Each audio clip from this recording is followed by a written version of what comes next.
obrigada. Bom, obrigada pelo espaço, obrigada, Evoise, pelo espaço, obrigada a vocês pelos ouvidos e fiquem à vontade para me cortar e perguntar, tá? Eu me formei em nutrição aqui no Brasil, sempre gostei muito da área de saúde pública, fazia aquela saúde pública que eu chamo assim quadradinha.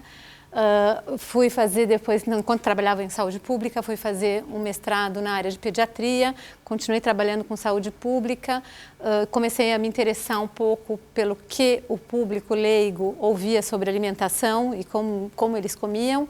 Terminei essa minha tese de mestrado falando sobre publicidade de alimentos e adolescência. Trabalho, então, até hoje com a questão do jornalismo e da informação veiculada pela imprensa. E fui morar na França. Na França, essa parte mais medicalizada da alimentação é algo que, graças a Deus, não entra na moda. Né? É um país que guarda muito a tradição e o lado que vocês devem saber como futuros chefes, gastrônomos, que a gastronomia francesa está sendo muito criticada ultimamente por ser a mais careta, a que mais clássica ainda. Embora a técnica, né, dos 17 anos que eu moro lá, eu acho que não tem como. Técnica é técnica e quem tem técnica é francesa até hoje. A base mesmo técnica da gastronomia é na França. Bom, e aí então fui para lá e descobri um mundo todo que eu chamo, né, de popularização da ciência, em francês, vulgarisation scientifique, que é a maneira como a gente leva a ciência até o público leigo. Né? E nisso foi um dos meus combates, é levar ciências sociais para a alimentação. Claro, como futuros gastrônomos, vocês têm muito mais essa noção, tanto é que vocês têm no currículo de vocês uma matéria de antropologia e alimentação, coisa que a área médica, da onde faz parte o nutricionista, isso quase não existe, quase não se fala. A gente tem um pouco de sociologia, mas que é muito, muito pouco. Eu tenho uma fundação, eu criei uma fundação que seria uma ONG, embora para caracterizar uma ONG tenha que ter um acordo com o governo, eu tenho só uma fundação que trabalha então com essa tal de popularização e mediação científica e eu crio, elaboro e projeto cursos e visitas técnicas em parceria com universidades europeias, né? Europeias não posso falar, mas assim, da Europa Latina, Portugal, Espanha e França. Então, num destes cursos que eu coordeno, que é junto com a Universidade do Porto, a Faculdade de Ciências da Nutrição e Alimentação, a FICNAUP, tem uma matéria que se chama Antropologia e Alimentação. Então, eu vim aqui para falar um pouco, tá? Isso aqui, depois pode passar. Isso aqui, eu acho que quando a gente pensa em ciências sociais, a gente fala, nossa, que papo cabeça, alguém que vai ficar viajando. E não. Ciências sociais é tudo aquilo que a gente pode aproveitar, tá? Que nos traga algum conhecimento sobre o comportamento do homem em sociedade. Tá? E aqui eu acho muito legal, esse é um fotógrafo, o Peter Menzel, a gente vai ver, e ele tirou fotos de famílias em vários países, não sei se vocês conhecem já esse trabalho, conhecem? Então, ótimo. O quanto as famílias gastam em dólar para comer durante uma semana ou durante um mês. Isso é um trabalho também antropológico, a gente vê consumo, a gente pode entender muito de comportamento aqui.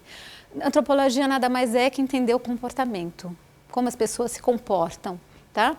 Como é que elas agem, como, na verdade, nem as pessoas, como o ser humano, tá? Antropo, como logia, como o homem se comporta, como ele vive. Então, isso aqui é um trabalho bárbaro que a gente pode passar, assim, horas olhando e imaginando como é que essas pessoas se comportam, porque elas se alimentam disso e como elas se alimentam disso. Ou seja, aqui, né, Peter Menzel, procurem, ele não tem só esse trabalho, ele tem trabalhos muito interessantes na área de alimentação, tá? Ele fez isso em 24 países e que eu falo, que ele fala aqui em francês, né? Nada mais que a maneira como a alimentação é disposta, que ela é posta, que ela é mostrada para alguém, vocês devem aprender muito disso também, diz muito sobre os hábitos de vida dessas famílias. Né? A alimentação, a identidade, a cultura, é a pertencer a alguma coisa, é dizer alguma coisa, exprimir alguma coisa. A alimentação é muito mais do que o simples enfiar na boca, ingerir e deglutir. Próximo, Evoíse, por favor. Pode ir aqui no Egito, a gente pode ir passando as fotos, porque como eles conhecem. Antropologia e alimentação, que não sou eu, essa é a fundação, a Vera Kiss, essa fundação que eu comentei com vocês. E na Universidade do Porto, onde a gente tem onde eu ministro esse curso, e que o curso é todo chancelado pela universidade. Tá? Aqui eu acho que não tem o nome, mas se não me engano é Holanda, Alemanha. Então, antropologia, como eu falei, é uma ciência, o objeto de estudo é o homem, né, os aspectos físicos e culturais, é aquilo que define a humanidade, tá? E principalmente o comportamento, tá, do homem. Isso é antropologia. Eu falo isso, talvez vocês estejam mais familiarizados, mas assim, sempre as pessoas têm noção disso, que ciências sociais é coisa, é papo cabeça, é algo difícil, e não é. É uma linguagem, por hora, né, às vezes, que a gente não está acostumado. Tá? Então, fazem parte das ciências humanas e naturais. Pode continuar. Mais um e depois a gente deixa. Ou seja, na antropologia, a gente quer identificar tudo que é específico ao homem e que diferencia o homem do animal. Tá? Que pode ser, então, a linguagem articulada, a linguagem figurativa, os ritos funerários, políticos, mágicos, a arte, a religião, costumes, parentalidade. Na alimentação a gente vê muito a questão da parentalidade, da família, a ordem que cada um se serve, né? É uma questão da parentalidade, assim funcionava. O homem trabalhava, ele chegava cansado do trabalho, ele era o provedor. Então, ele tinha que comer a melhor carne, a melhor parte da carne, a melhor parte da comida. Hoje em dia, não, nós somos provedoras também. Então, comemos, né, disputamos a melhor parte do frango. Antigamente, não era assim. O habitat, né, onde as pessoas moram, técnicas corporais, instrumentações e de memorização, representações espaciais e por aí vai. Tudo o que diferenciar o Homo sapiens das outras espécies animais se chama antropologia. É uma ciência por quê? Porque existe um método, existe uma maneira de estudar, só por isso. Antropologia da alimentação é mais ou menos daquilo que eu comentei, do que é possível, né, de algumas possibilidades da antropologia, mas é claro que a gente sempre vai voltar para a alimentação. Só para falar para vocês, a antropologia da alimentação, antropologia e alimentação é algo recente, né, que mesmo os antropólogos não é a mesma coisa, mas mesmo a sociologia da alimentação é recente e é algo que mesmo eles não entendem como é que eles não imaginaram estudar e aprofundar essa ciência mais cedo, né, visto a importância disso. Os ritos e rituais, como as pessoas comem, que tipo de ritual elas têm, que elas fazem para comer. Então, como eu falei, primeiro serve um, primeiro serve o outro. Na França, as crianças normalmente são separadas da família, não comem na mesa. Tá? Tem o ritual não é bem um ritual, mas é um rito, a questão da ordem dos alimentos, tá? Que segue. Então, na França tem o apéro, que é fora da mesa, depois tem entrée, a entrada, normalmente é um peixe, um fruto do mar, depois tem o prato principal, que é uma carne, algo mais pesado, depois tem a salada, que é servida com queijo, a sobremesa e depois o licor, tá? Não se faz isso todo dia, só famílias tradicionais, mas isso é uma refeição tradicional francesa. Tá? Em alguns restaurantes também o queijo entra como sobremesa. Tá? Os valores atribuídos, né? Então, aquela coisa, qual é o valor que eu atribuo? Pode ser um valor real, imaginário, emocional, social, o valor que a gente se atribui a um certo tipo de alimento, um certo tipo de alimentação ou a hierarquia dos alimentos. Tá? A escolha de alimentos, porque a gente escolhe certos alimentos ou não, preparo de alimentos, a distribuição, parentalidade e alimentação, que eu acabei de comentar, da mulher antigamente, habitat e alimentação, aonde que se mora, por que se come naquele tipo de habitat, técnicas corporais, instrumentais relacionadas à alimentação. Vocês sabem que usar, né, toda parte muçulmana, islâmica, que come com a mão, né, só pode comer com a mão direita. E tem um gesto certo para puxar a comida. tá? A mão esquerda não se usa, a mão esquerda. Tudo que é limpo é com a mão direita, tudo que é sujo é com a mão esquerda. Tá? E representações alimentares. Luxemburgo, vocês podem ver a questão dos preços dos alimentos. Antropologia, a etnografia, a etnologia, que a gente estuda a origem de alguma coisa, de onde surgiu algum comportamento. A gente também estuda quais os meios, né, que se estuda por meio de desenhos, né, por meio de fotografias, mas como eu falei, o Peter Menzel é uma ótima amostra para a gente estudar antropologia. Músicas, a gente também entende comportamento ouvindo música dos países.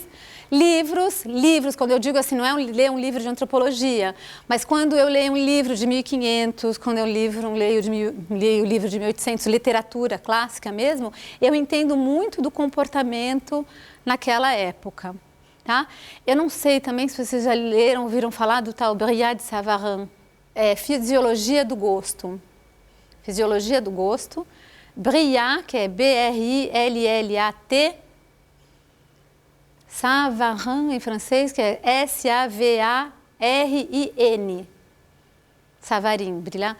Vocês têm que ter esse livro. É um livro teórico, mas é de lá que ele explica tudo. Ele era um advogado e no meio das elucubrações todas dele, ele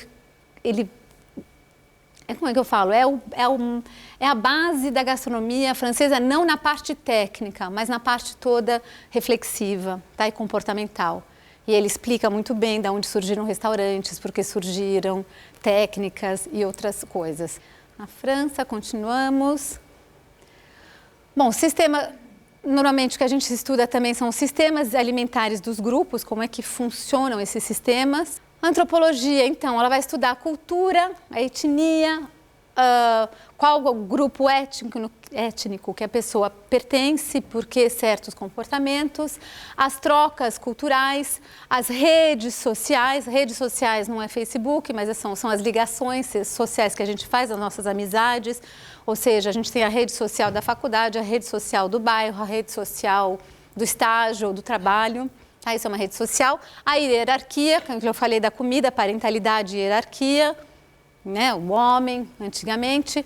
Os gêneros e sexos. Mœurs, como eu explicar mœurs?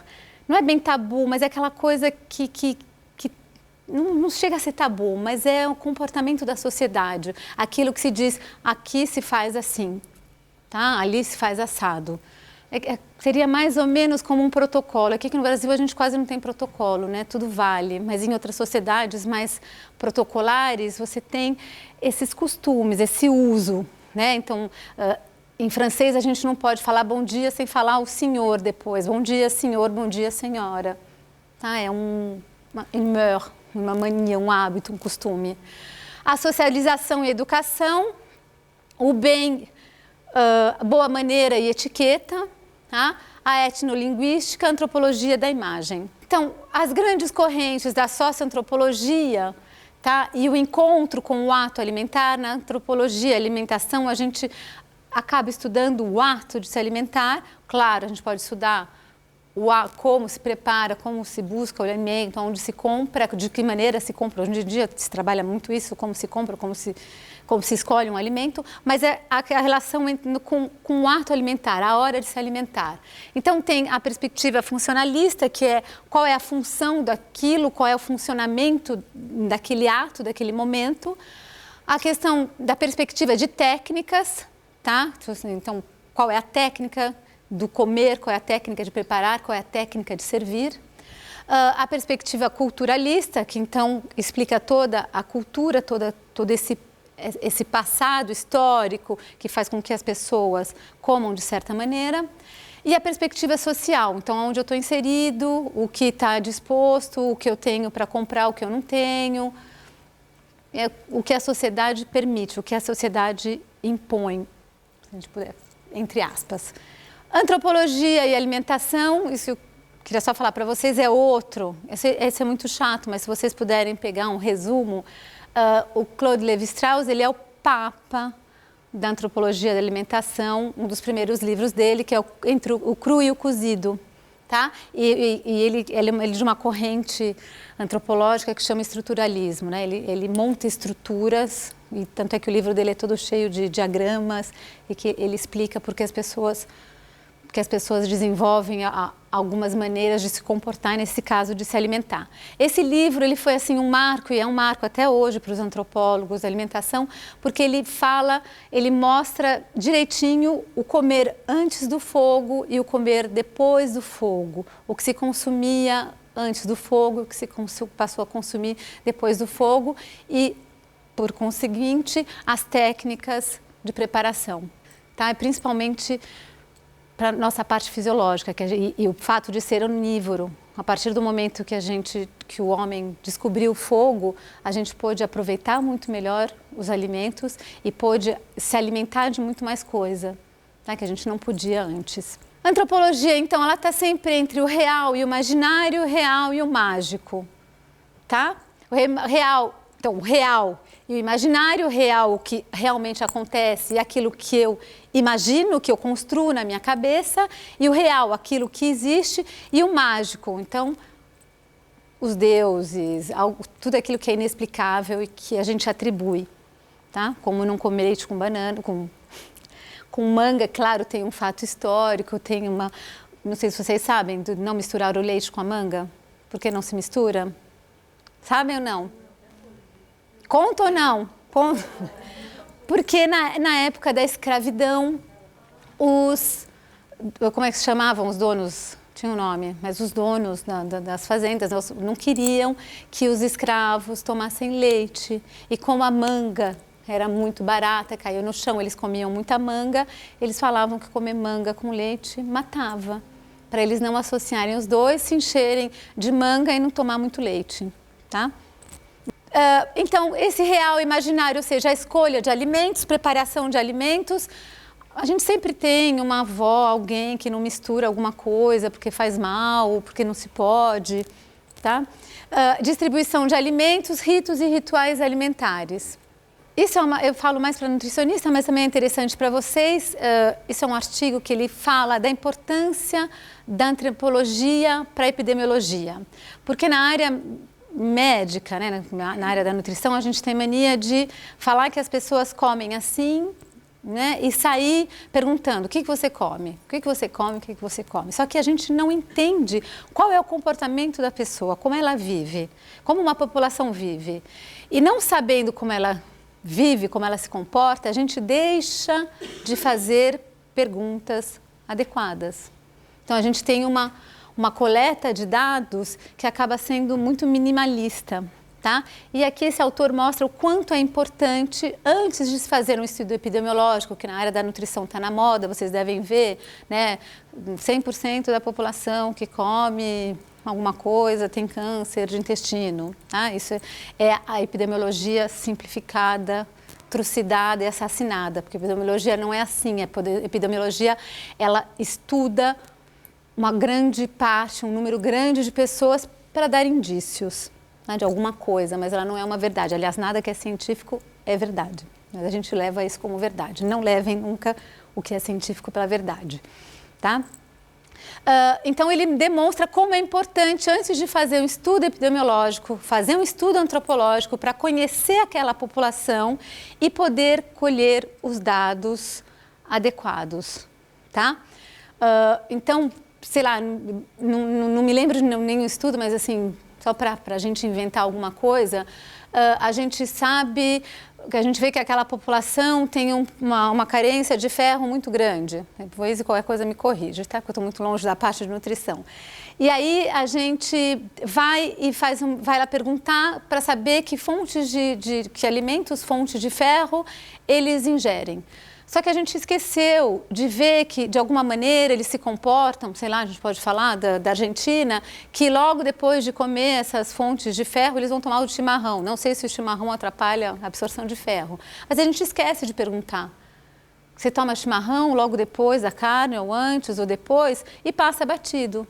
E aí a gente vai interpretar que aquela população tem algum problema, mas a gente nem perguntou e nem viu a relação do chimarrão. Tá? Não sei se vocês entenderam, de estudar o comportamento antes para poder colher a boa informação. Ou seja, a antropologia também ela pode, isso é mais, não é muito para vocês, mas é mais para a área de nutrição, ela pode ajudar a gente a entender por que existe a obesidade, por que tem anemia, câncer e dislipidemias, porque ela vai explicar comportamentos. Tá? E depois dessa explicação de comportamentos, a gente pode estudar uma população inteira. Aí o que eu falo sempre, né, eu gosto desse desenho, não sei se vocês já conhecem, deve conhecer, quem frequenta Facebook conhece isso. Então a gente tem várias maneiras de ver e a gente descobre, né, os mexicanos tocando, outros, não sei se eles acham que é mexicano, ou então os dois velhinhos.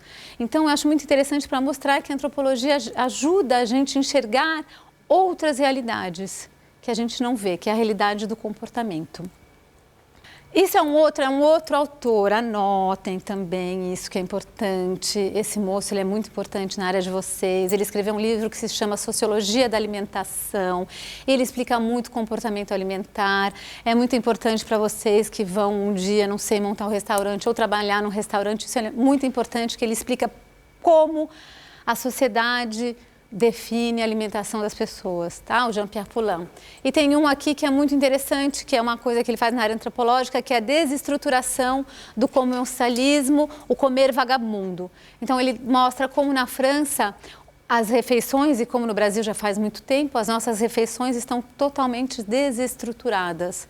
Então é negocinho aqui, negocinho ali, não tem uma refeição com entrada, prato principal, sobremesa, não, a gente come qualquer coisa rápido, a gente não se senta quase para comer, não tem, a gente perdeu a estrutura da refeição.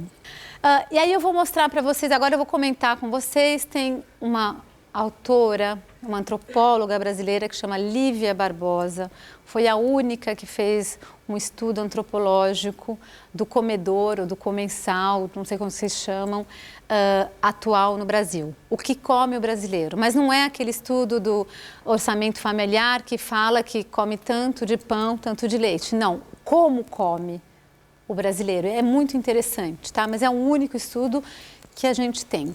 Então era um estudo que era para saber em qual base cultural o Brasil evoluiu. A gente tem que saber, para saber o que se come hoje, a gente tem que saber por que chegou até aqui. Qualquer estudo desse tipo demanda esse conhecimento. Existia um modelo, o brasileiro seguiu algum modelo para se alimentar? O brasileiro cozinha, sim ou não? Como ele se alimenta? Do que é composta a cozinha no Brasil. Isso foi um estudo, só para falar que está em francês, porque foi um estudo que eu fiz para uma empresa francesa que queria entender o comportamento do consumidor brasileiro na área de alimentos. Existe uma valorização dos alimentos frescos? Qual é a imagem, quais são os valores atribuídos aos produtos alimentares congelados? Claro, vocês já imaginam que ele está tentando entender o consumo de alimentos congelados. O que pensam os brasileiros a respeito dos produtos alimentares prontos, né, dos pratos prontos? Quais são os gostos dos brasileiros, o que eles gostam de comer? Quais são os critérios do brasileiro para avaliar a qualidade de um produto alimentar, de um alimento? Quais as alternativas têm os brasileiros ativos para comer na hora do almoço? Que alternativa ele tem? Onde eles comem no momento de pausa, de intervalo no trabalho. E quanto tempo eles têm para comer na hora do almoço? Quais ocasiões de comer outdoor, ou seja, fora de casa à noite, tá? Era isso que eu tinha que responder, essas perguntas todas. Isso aqui é só para comentar, é um outro trabalho do Peter Hensel. Se vocês gostarem dessa parte de foto e alimentação, procurem ele.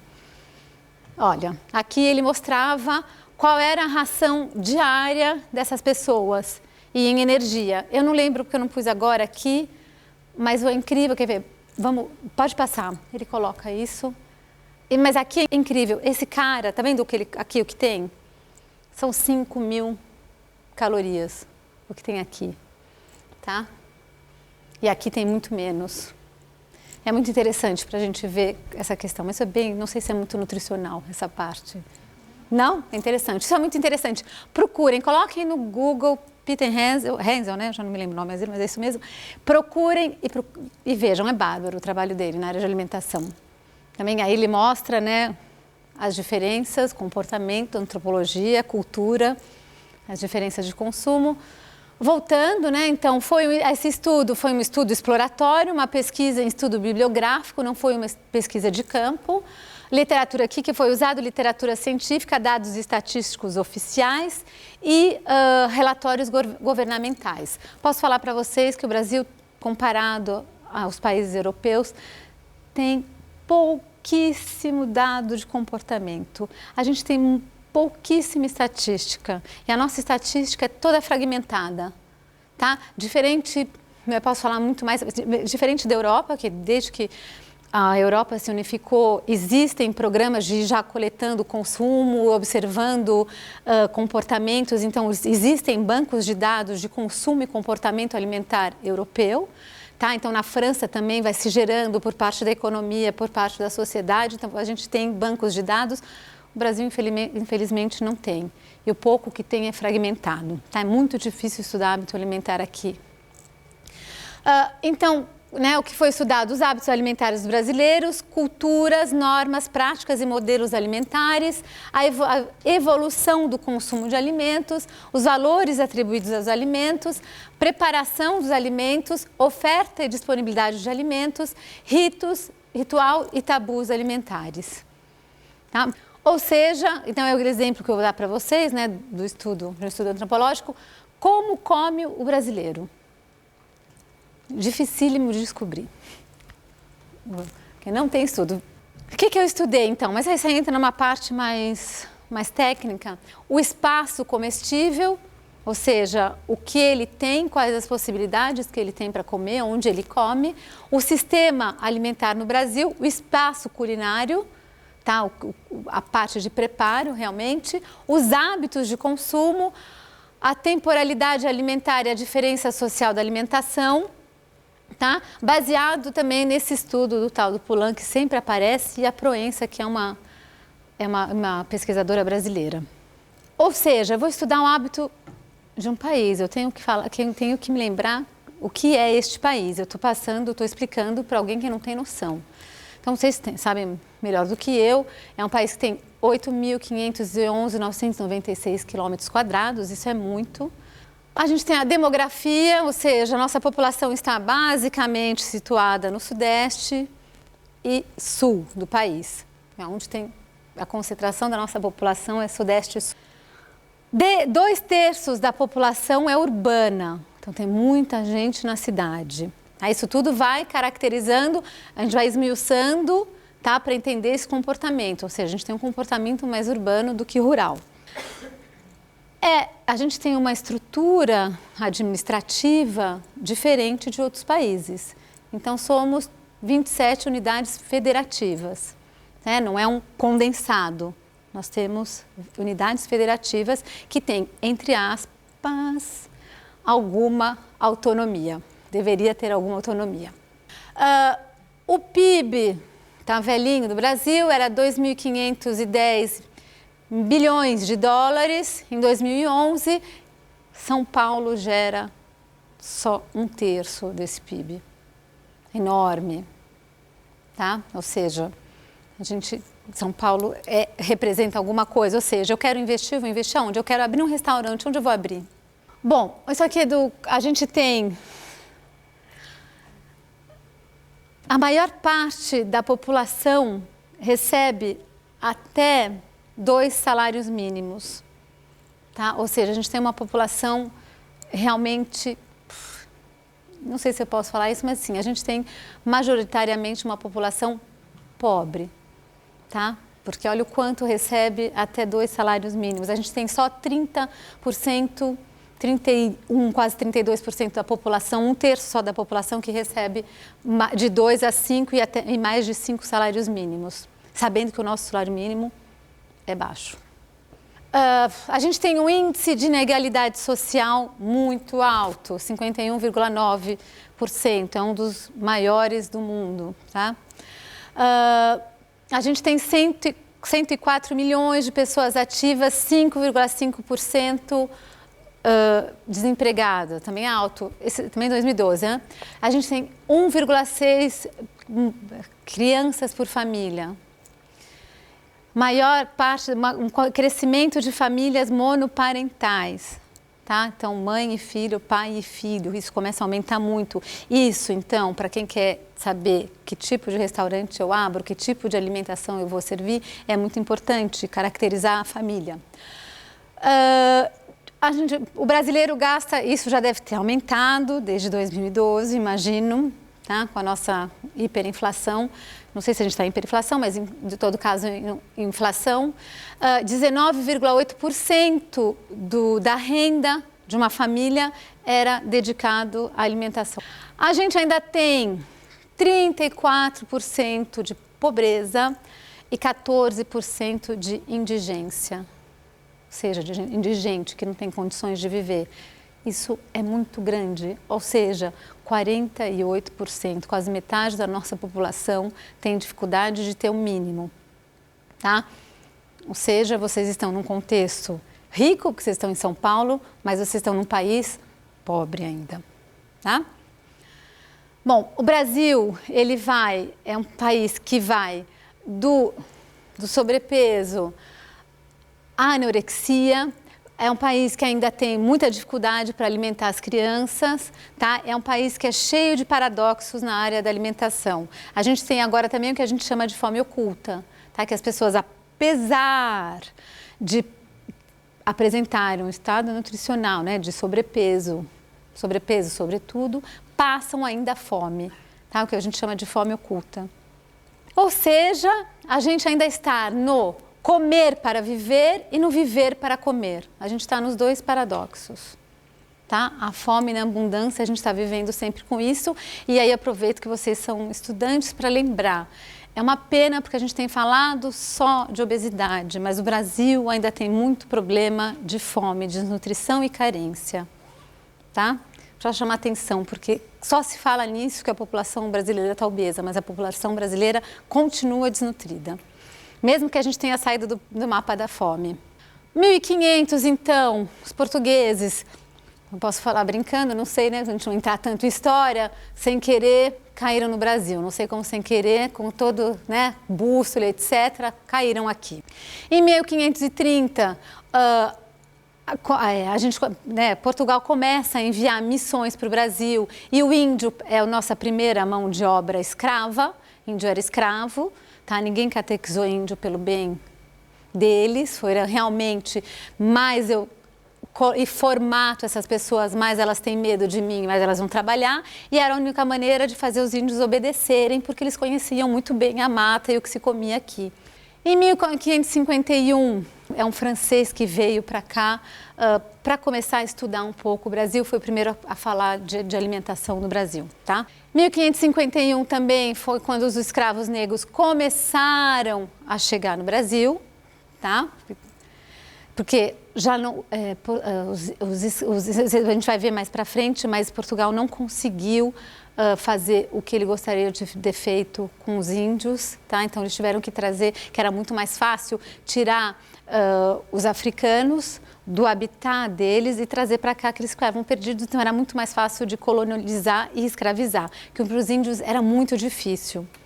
Em 1624 a 1661 foi a época das invasões holandesas, francesas, que o Brasil teve assim, então, muita batalha para guardar o território, que é muito importante, porque esses povos também trouxeram não só genética, mas também forma de comer para a gente, tá? Como é que fala? Diversidade alimentar. 1760, os catequistas foram convidados a se retirar do Brasil, porque senão os índios iam se rebelar. Rebelar é isso? Se rebelar. Ia acontecer uma catástrofe, tá? Porque eles tinham muito mais armas, eles tinham como se esconder, eles tinham como envenenar, coisa que os portugueses não sabiam. 1808, a corte portuguesa vem para o Brasil, porque Portugal ia ser invadido por Napoleão e eles resolveram fugir de lá e vieram para cá, o que foi péssimo para os portugueses e muito bom para a gente, porque a gente deixou de ser uma colônia perdida aqui e foi daí que a gente começou a ter universidade, teatro municipal, escola, entre outras coisas. A época que começaram os banquetes no Brasil, 1808, 1822, independência, nada mais do que uma estratégia política que deixou o Brasil muito desamparado, porque a gente ainda não tinha condições de ser independente.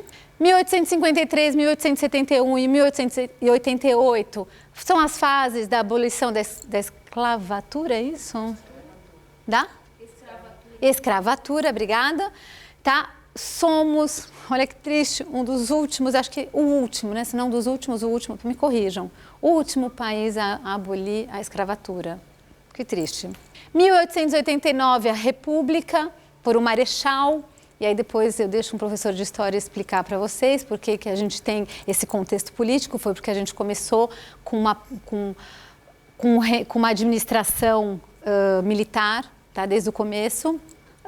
De 1889 a 1930 é a época da política do café com leite, que fez com que o Brasil exportasse, né, muito café, muito leite, então foi uma erguida na economia brasileira muito importante e que é um dos nossos hábitos, café com leite.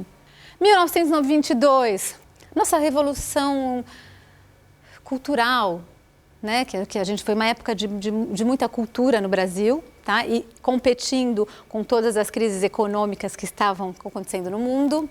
1922, então, guerras, meio final da Primeira Guerra Europeia, que foi uma das piores guerras, apesar da gente falar muito da Segunda, mas foi uma das piores guerras do mundo. A gente começou a receber muito imigrante e que deu essa identidade, foi nessa época que a gente teve essa identidade da ou da policultura.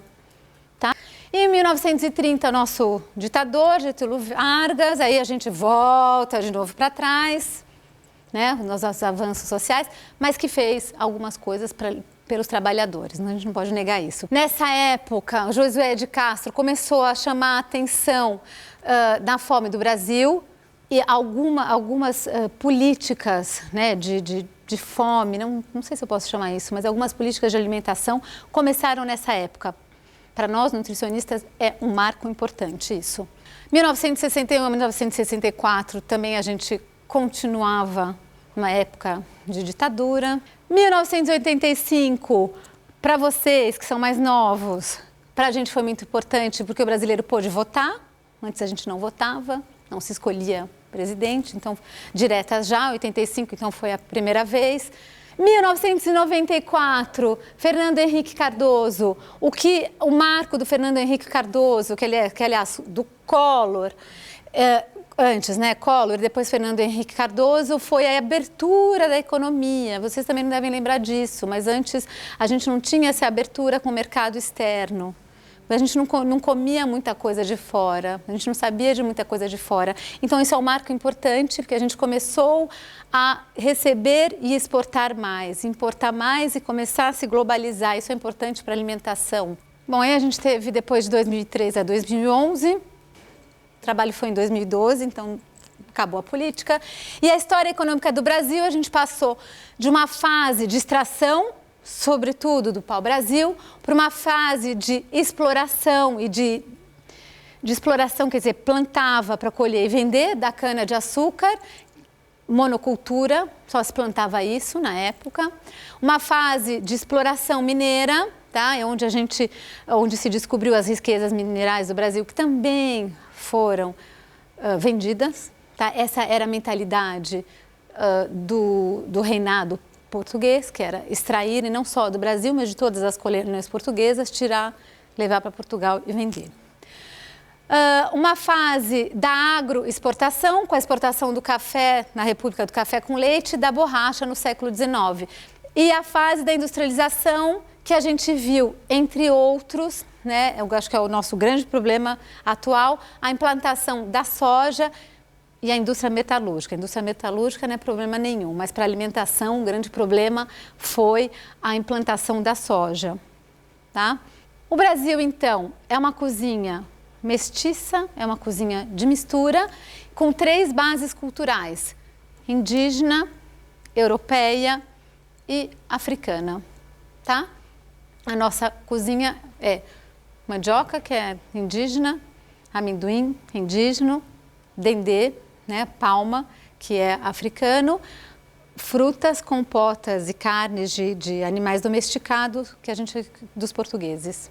Tá? Dali saiu a nossa identidade culinária. Ou seja, dos índios, então, como eu falei, a mandioca, o peixe, né, e ali o tal do tacacá com tucupi. Então, as compotas, conservas de frutas, os doces de fruta, limão, cebola, berinjela, bacalhau, alho, tudo que quase a maioria das coisas que a gente consome hoje foram os portugueses que nos ensinaram a consumir, a preparar e comer. Aí depois a parte toda dos africanos, que é mais essa parte da... Eu não estou me lembrando agora, mas é o óleo de dendê, e tem mais 2 ou 3 coisas que foram os africanos. E muito do que eles fizeram pela gente foi maneira de preparar, tá? E como preparar de diferentes maneiras. Mais tarde, lembra que eu falei em 1918, não lembro, que começou a imigração do pós-guerra, 22, 24, por ali. Com os italianos, a gente aprendeu a comer massa. Com os alemães, a gente aprendeu a tomar cerveja. E com os japoneses da guerra, Hiroshima, bomba de Hiroshima, etc., né, que os japoneses vieram para cá por causa do problema todo da guerra, a gente aprendeu a comer muito mais verdura do que antes. Ou seja, é um país, né, de mestiçagem, aonde as coisas estão mudando, mas aonde o acesso à fruta, verdura e legume ainda acaba sendo razoável. As coisas estão mudando, o fruto e verdura está se transformando em coisa cara, não é? Aqui o Maciel, ele fala, então, que o vatapá, ele representa a comida brasileira, porque ele tem o amendoim, que é indígena, o dendê, que é africano, e a farinha, que é portuguesa. Então, ele fala que este é realmente o típico alimento brasileiro, porque tem os 3 ingredientes, né? A feijoada, que vocês conhecem, então tem que mostrar para francês que é um dos nossos pratos símbolo, típico, tá? Que ninguém sabe, isso na história de alimentação tem uma controvérsia, que parece que eram os restos que os escravos preparavam, mas existe uma controvérsia porque Espanha e Portugal têm a feijoada deles, já comiam feijoadas, e perna de orelha de porco, rabo de porco, eram partes nobres que até hoje ainda se come na feijoada portuguesa. O feijão tropeiro, que então é aquele feijão que eu confundo com aquele do sul, se for do sul você me corrige, mas acho que esse é aquele do nordeste, que as tropas, né,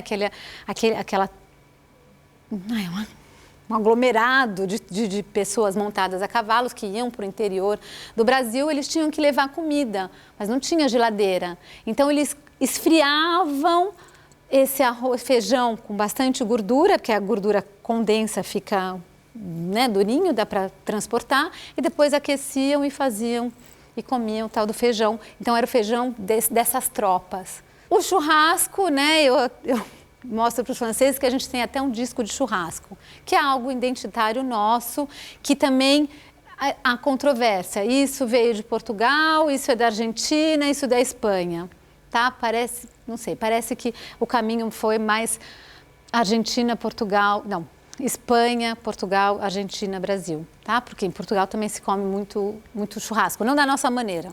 O arroz de carreteiro, que é esse que é do Rio Grande do Sul, carreteiras nas estradas, as pessoas, eles paravam, esses, como é que falam?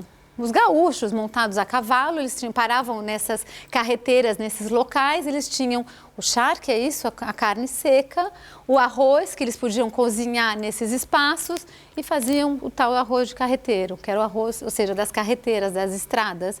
Em espanhol, estrada é carreteira. Aí que eu falei, o tacacá com tucupi, que eu não sei qual que é o tacacá, qual é o tucupi, e a tacacazeira. Ai, como o nosso ainda se vende, acho que aqui em São Paulo não deve, né? Com vigilância sanitária e tudo, acho que... Ah, sim, agora é chique. Porque antigamente eu adorava parar na banquinha de cachorro-quente, de madrugada, para comer o cachorro-quente. Mas agora tem o food truck. Pratos simbólicos, não sei se a gente chama isso de simbólico, mas é que a gente come muito toda hora, em qualquer momento, que são, então, os nossos empanados, o tal do pão de queijo e empadinha. Isso, não tenham dúvidas, foram os portugueses. Eles não têm a mesma variedade, mas tem o pastelzinho de bacalhau e o rissóis deles. A gente come muito doce, somos uma população muito açucarada. E o interessante é que a gente, né, de Portugal, os doces à base de gema, índio, à base de milho, e os nossos doces todos à base de fruta, né, as massas de fruta. E o nosso tal leite condensado não era consumo, tem até um trabalho, depois se vocês quiserem eu mostro, que eu acho que é um TCC de uma turma de uma outra faculdade, que mostra como o leite condensado, e aquela historinha de fazer, vamos para a dona de casa, vamos fazer uma sobremesa maravilhosa, que agora está super na moda, eu vejo minha mãe, vai todo final de semana lá no clube com as velhinhas dela, fazer o curso da mulher, que depois ganha brinde e tudo.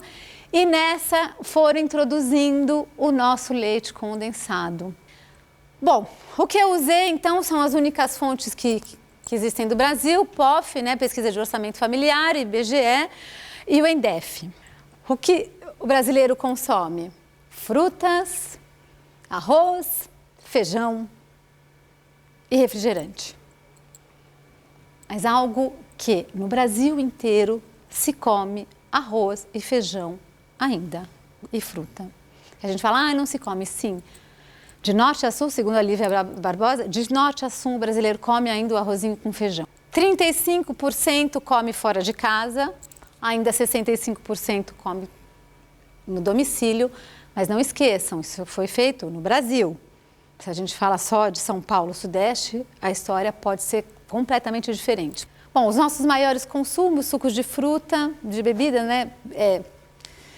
Fora de casa, desculpa, consumo de alimentos fora de casa, suco de fruta, refrigerante, cerveja e sanduíche.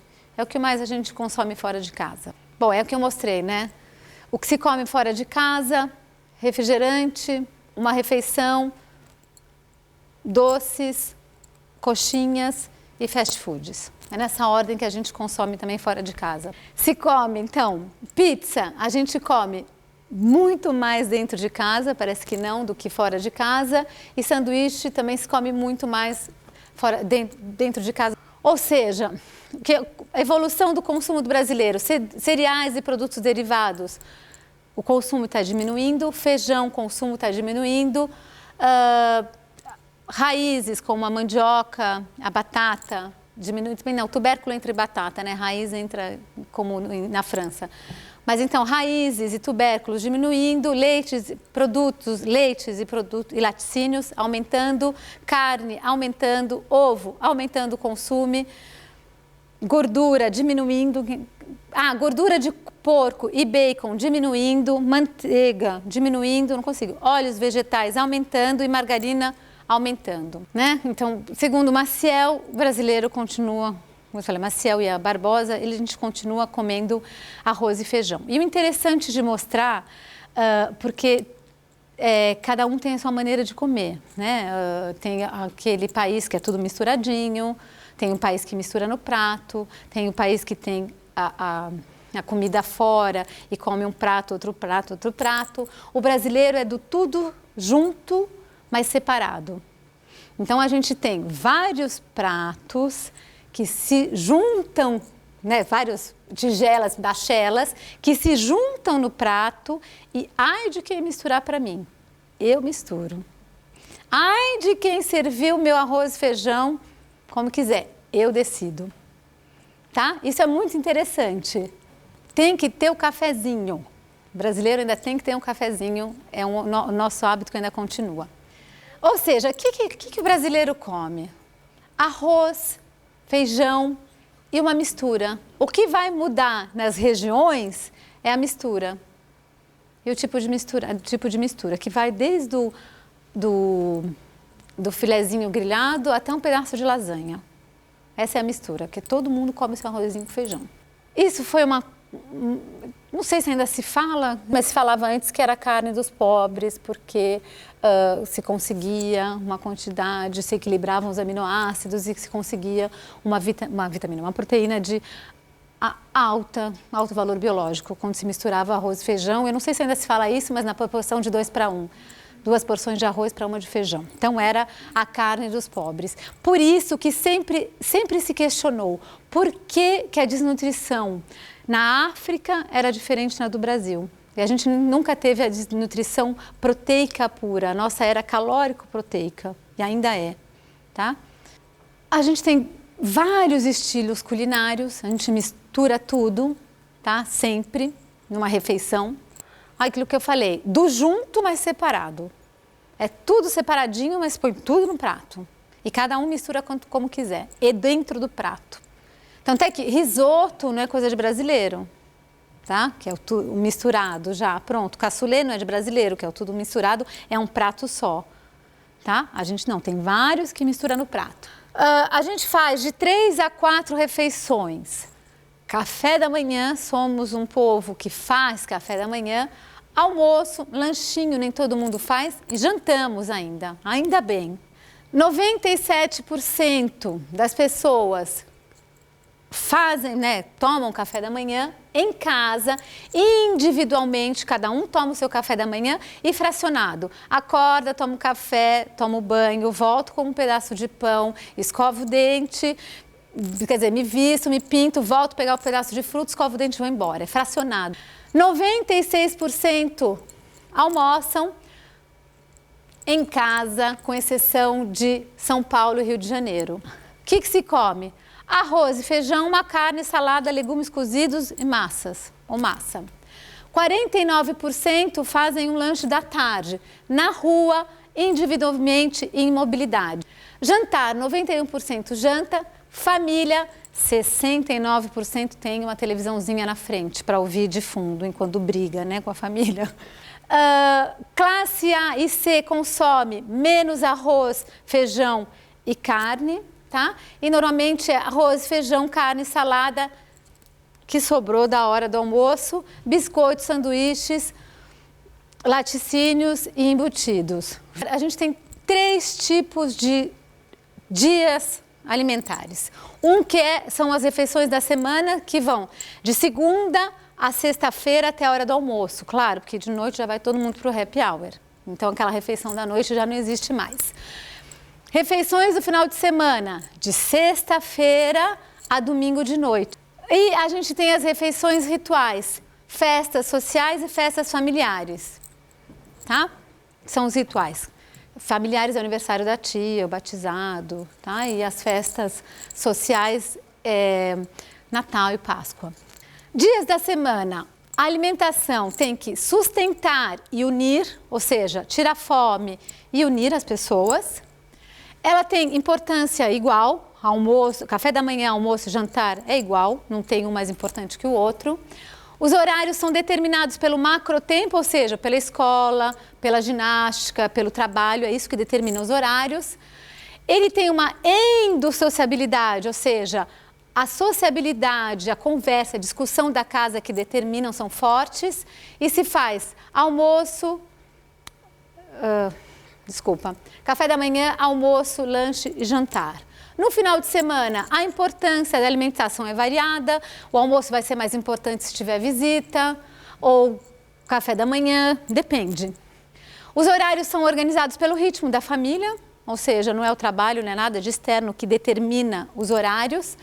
É a exossociabilidade, ou seja, o que a gente vai fazer fora, os amigos que determinam as refeições. E se faz café da manhã, almoço e um lanche. Quase não se janta no final de semana. Quem escolhe o cardápio? 70% é a dona de casa. Depois da dona de casa vem o cozinheiro, a empregada, não sei, depende. Depois o marido, coitadinho, e as crianças que escolhem principalmente o lanche. Como é que eu escolho uma refeição? O que eu determino para uma refeição? Isso a gente chama de antinomia, é sempre aquilo que a gente... Sabe aquela divisão? Vou para casa, dormir porque eu estou cansado ou vou para a escola que eu preciso aprender? Vou para a faculdade para não ter falta. Então, isso são antinomias, a gente fica sempre lutando com duas situações diferentes. Então, as escolhas são, para escolher uma refeição, a gente sempre fica lidando com a praticidade e a improvisação, ou seja, algo que seja rápido e improvisado, com alguma coisa planificada e escolhida, uma preferência individual. Então, eu faço uma coisa rápida, eu faço uma coisa com tempo e pensada. Eu faço uma coisa restritiva, eu não posso comer, tem que comer essa hora, poucas calorias, muitas calorias, ou eu faço algo livre porque eu estou a fim de comer de qualquer jeito. Eu penso numa refeição equilibrada que vai me ajudar a emagrecer, ficar, né, melhor, ou eu como alguma coisa que eu gosto porque eu estou a fim de ter prazer. Então, a gente está sempre nessa antinomia. Eu como alguma coisa que entra no meu orçamento, que não é muito caro, ou dane-se, hoje eu vou pôr o pé na jaca e comer naquele restaurante caro. Ou eu escolho o que faz parte da minha rotina e tradição, ou eu vou atrás da variedade e da novidade. Ou seja, a gente está sempre lidando com essas antinomias. No Brasil, então, durante a semana, qual é a antinomia que prevalece? A praticidade, a saúde, a rotina e a economia, o orçamento da família. Durante a semana, são as preferências individuais, o que cada um quer comer. O prazer e o sabor, final de semana todo mundo pode, né, comer o que está afim porque é final de semana. A variedade e a extravagância, é onde a gente gasta mais um pouquinho porque é final de semana. E nos rituais coletivos, festas familiares ou festas sociais, é a tradição, o que se costuma comer, mesmo caro ou barato, eu vou fazer o tal do peru ou o tal da macarronada da mama.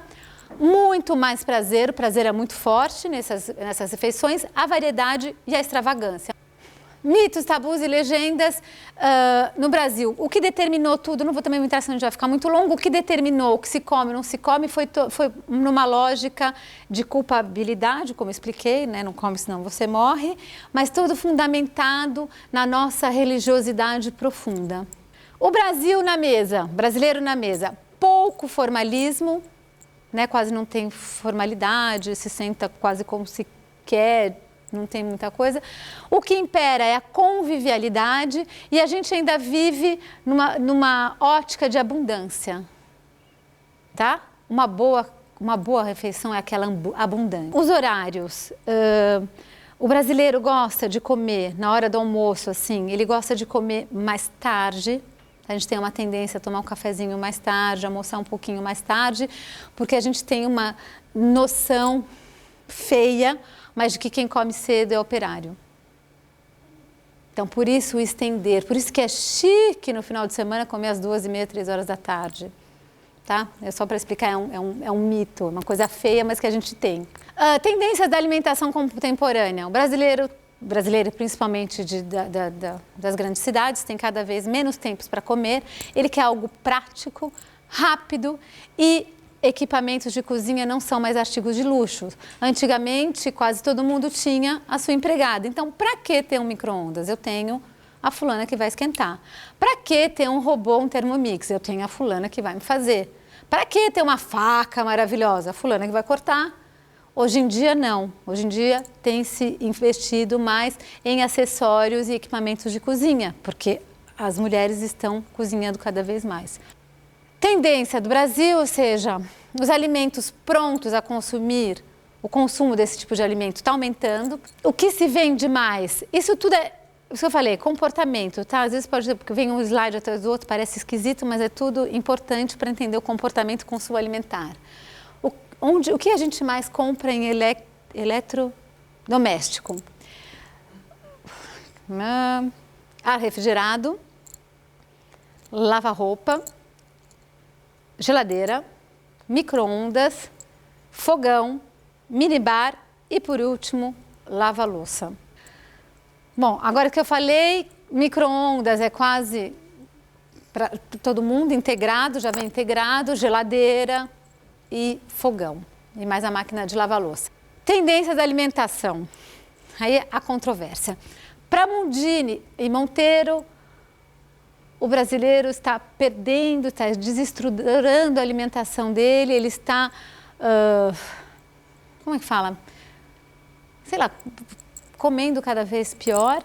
E para Lívia Barbosa, não, ela acha que a alimentação não está desestruturada. Dentro da nossa mudança, continuamos ainda iguais. Então, para Lívia Barbosa, se existe um Brasil pasteurizado, do gosto pasteurizado, que isso é o que se usa muito, ou seja, todo mundo come a mesma coisa,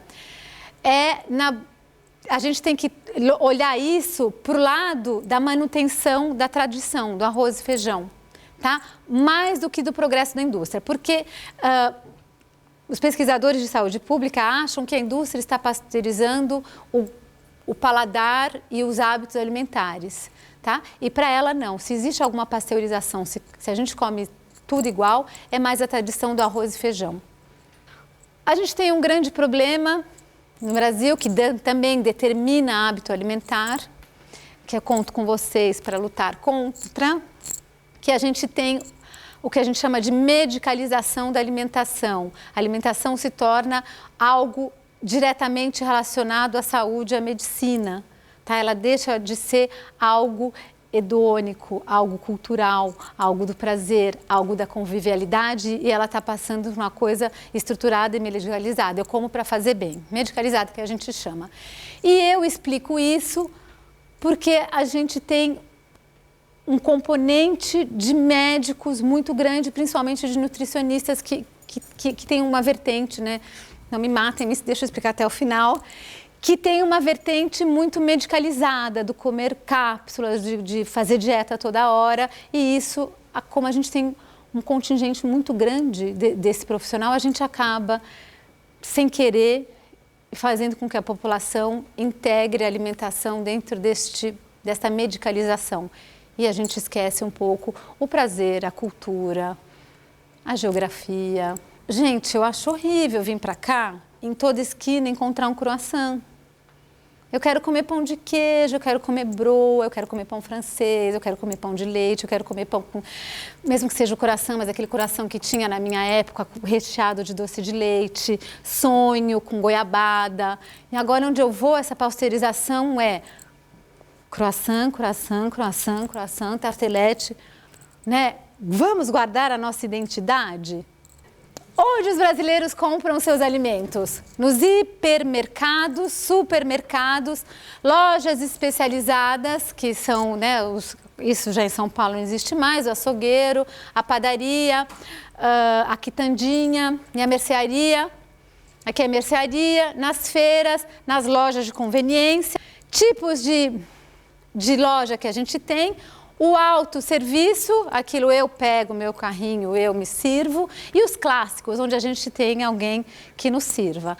Claro, muito mais caro, mas é tão gostoso chegar lá para o açougueiro e falar, eu quero fazer um estrogonofe, o que eu tenho que comprar? Ele te dá tipo de serviço que a gente está perdendo. A gente tem muito mais loja de autosserviço, tá? Só que a gente consome mais... Ao contrário, desculpa, a gente tem muito mais lojas clássicas, onde tem um vendedor que nos serve, mas a gente gasta muito mais dinheiro nos supermercados, tá? No autosserviço. A gente gasta muito mais lá. Nas lojas, supermercado e hipermercado, como é que se compra, né? Supermercado e hipermercado é frequentado por 85% de mulheres, 15% homens, e se gasta 78 minutos e se compra, em média, 44 itens. Mercearia. Na mercearia, então, 53% de mulheres, mais homens, uma coisa rápida, 8 minutos, eu vou só comprar alguma coisa, 2 itens que eu compro. Nas lojas de conveniência, muito mais homem, então homem frequenta mais loja de conveniência do que supermercado, 6 minutos e compra 1,5 item, que deve ser a cervejinha, a Coca-Cola e uma barrinha de chocolate, não é? Como é? Pois é. E na padaria, 59% de homem, mais ou menos, né? Os dois frequentam igual, 7 minutos e 1,5 itens, deve ser, que é a média e o pão com manteiga, não? Por ali. Aonde os brasileiros compram os alimentos deles. Além desse painel que eu mostrei para vocês, se compra muito em padaria e a tal da praça de alimentação. Para vocês que vão trabalhar depois nessa área, eita coisa horrível, praça de alimentação. Não é convivial porque não dá para falar. Não é agradável porque é uma barulheira. A gente vai pegar comida, chega fria, tá? É aquela coisa jogada no prato. Repensem nesse conceito americano. Ah, claro, é muito mais barato, permite que muito mais gente vá ao restaurante, mas pensem porque, meu Deus do céu. E além do que, na Europa a praça de alimentação tem micro-ondas, então a gente pega e pode enfiar para esquentar. Aqui não. A tal das praças da alimentação, que é a febre aqui, que é muito americano isso. Comentários sobre os hábitos alimentares dos brasileiros. Tudo que eu falei é meio complicado, porque eu me baseei em 2 referências bibliográficas. Olha o tanto que eu falei, mas olha só que triste, só 2 pessoas que estudaram tudo isso. Então, é bem limitado. A gente tem uma diversidade, você viu o tanto que eu falei para vocês dentro dessa limitação. Não sei vocês, mas na época que eu estudei isso, eu aprendi um monte de coisa curiosa. A separação e a mistura dos pratos, isso é algo característico nosso. Comemos com garfo e faca. Vocês acham que vocês devem ter visto, acho que na Folha de São Paulo, reclamando que o restaurante mexicano obrigou as pessoas a comerem com a mão. Então, isso é meio delicado, porque comemos com garfo e faca. Bom, muitas mulheres trabalham, tempo para comer 1 hora é imposto pela lei. Isso é até engraçado falar em antropologia. Quanto tempo o brasileiro tem para comer? 1 hora, imposto pela lei. Tá, isso não quer dizer nada em antropologia. Porque o que ele come? Quanto tempo ele tem? Quanto tempo a antropologia não é ele tem 1 hora. É porque eu vou no boteco, pego um queijo quente, depois eu vou dar uma voltinha para paquerar. Ou seja, o tempo de comida não é 1 hora, 15 minutos. Tá? Então, a gente não tem estudo para isso, né? Isso eu mostro para rir. Grande interesse, ai meu Deus do céu, vamos parar com isso que eu falei, vamos parar com croissant, vamos servir mais pão de queijo? Ai, que interesse, que necessidade de pegar tudo de fora, né? Integrar? Não, né? Brasileiro, vamos falar com muito orgulho. E a gente, na época, agora já tem muito mais gente, na época era o início de uma identidade gastronômica, foi algo novo, e o Alex Atala, tá? Que foi o pioneiro da gastronomia brasileira. Aí é só respondendo a conclusão do trabalho, qual é a base cultural da alimentação brasileira? Foi a indígena, africana e portuguesa. Como é que ele evolui? Muito mal, porque a gente não para de integrar coisas externas. Tá? E tem um modelo, a gente não tem um modelo, a gente tem 15 mil modelos. O brasileiro cozinha? Mais ou menos, né? Mais ou menos. Se sim, como ele come? Eu já falei mais ou menos para vocês, come arroz, feijão, mistura, tá? Refrigerante, suco. Do que é composta uma cozinha no Brasil? Geladeira, micro-ondas, fogão. Tem uma valorização de alimentos frescos? Não sei. Não tem nada que me diga, não tem estudo nenhum que me diga se o brasileiro prefere alimento fresco, se ele prefere alimento congelado, industrializado. Não achei nem na parte de marketing, nem Nielsen, nem Ipsos, nem nada, não achei nada. Que imagem, que valores atribuem aos produtos congelados? Mas falando em pesquisa, não sabemos, tá? Qual é o comportamento, como ele vê esse tipo de alimento. O que pensam os alimentos dos pratos prontos? Não sabemos. Quais são os gostos dos brasileiros? Doce e salgado, mas também não sabemos mais nada. Quais são os critérios brasileiros para avaliar a qualidade de um produto de alimentos? Não sei, tá? Vai muito pela marca, o brasileiro é muito de marca, mas qual é o critério? Ele vê a data, ele vê a embalagem, ele vê a textura, ele vê... Não sabemos. Quais alternativas os brasileiros ativos têm para comer durante a refeição? Não sabemos. Claro que a gente pensando assim, a gente tem a padaria, telefone entrega, delivery, tem várias alternativas, mas a gente não tem nada, nenhum estudo que mostre para a gente qual é a alternativa, que formalize isso. Onde eles comem, não sei. A gente vê.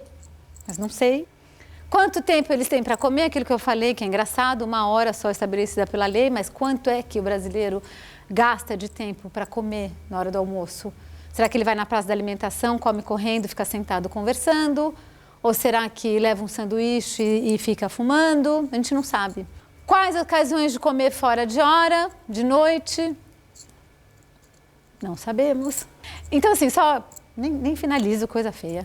Então, só para falar assim, essa parte para mostrar para vocês, não sei se eu consigo mostrar, que é muito importante, muito interessante para quem trabalha na área de alimentos, entender o comportamento, tá? Que não só do consumidor, mas do comedor.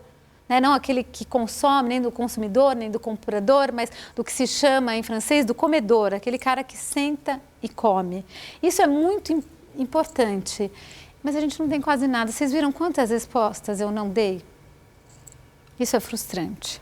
Não sei se ficou para vocês, mas para mim é muito frustrante. Ou seja, estudem e tentem responder tudo isso para a gente. Tá? Obrigada pela atenção, obrigada por tudo e boa continuação, bons estudos para vocês e boa aula. Espero que vocês revisitem e não me proponham mais croissant, tá? Pãozinho de queijo, por favor. Obrigada. Por favor.